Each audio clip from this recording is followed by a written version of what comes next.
तो मुझे कभी कभी क्या होता है, मैं जिक्र कर रहा था कि पश्चिमी दार्शनिक हुआ हाइडेगर नाम के, 20वीं शताब्दी की शुरुआत में ही, जर्मनी की बात है, जब जर्मनी विश्व युद्धों की दुनिया में आ गया था, उस समय की बात है। उन्होंने एक बड़ी गहरी बात कही। उन्होंने कहा कि हम लोग जिंदगी जीते रहते हैं, किसी से लड़ते हैं, किसी से प्यार करते हैं, फिर झगड़ा करते हैं, लड़ते हैं, सफल होते हैं, किसी को हराते हैं,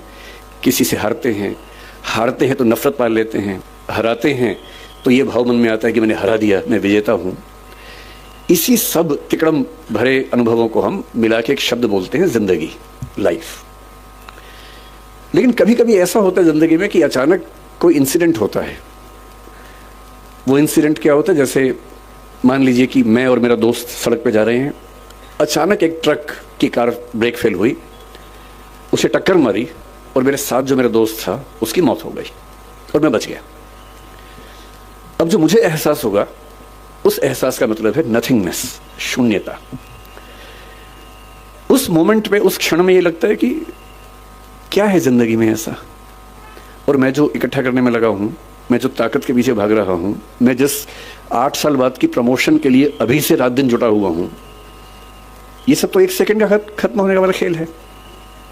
जिस जिंदगी का 1 सेकंड बाद का अता पता नहीं है, भरोसा नहीं है, कल सुबह मैं उठूंगा भी या नहीं ये भी नहीं पता है,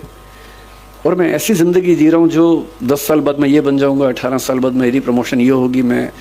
सेक्रेटरी बन जाऊंगा या मैं हाई कोर्ट का जज बन जाऊंगा। इस अनुभव में जो लोग थोड़े ज्यादा सेंसिटिव हैं, संवेदनशील हैं, वो इस अनुभव को झेल नहीं पाते, और उनके लिए इसी बिंदु पर टर्निंग पॉइंट आता है और वो जीवन का रास्ता मोड़ लेते हैं कि जब जीवन में कुछ भरोसा नहीं तो मैं इन निरर्थक चीजों के पीछे क्यों भागता रहूं, क्यों ना मैं किसी ऐसी सार्थक चीज की तलाश करूं जो अंततः मुझे सुकून देती हो। और हम जीवन क्यों जीते हैं? मैं दर्शन विषय का विद्यार्थी हूं, पढ़ाता भी हूं। भारत के, दुनिया के सब दार्शनिकों को पढ़ाने की प्रक्रिया में मैंने पाया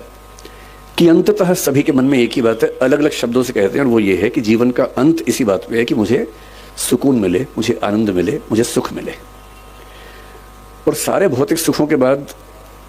देश की राजधानी की सारी ताकत को देखने समझने के बाद, अगर उससे ज्यादा सुकून बारडोली के आश्रम में है, तो इसका मतलब है कि जीवन का सही अर्थ तो यहाँ की खुलेगा, वहां तो नहीं खुलेगा।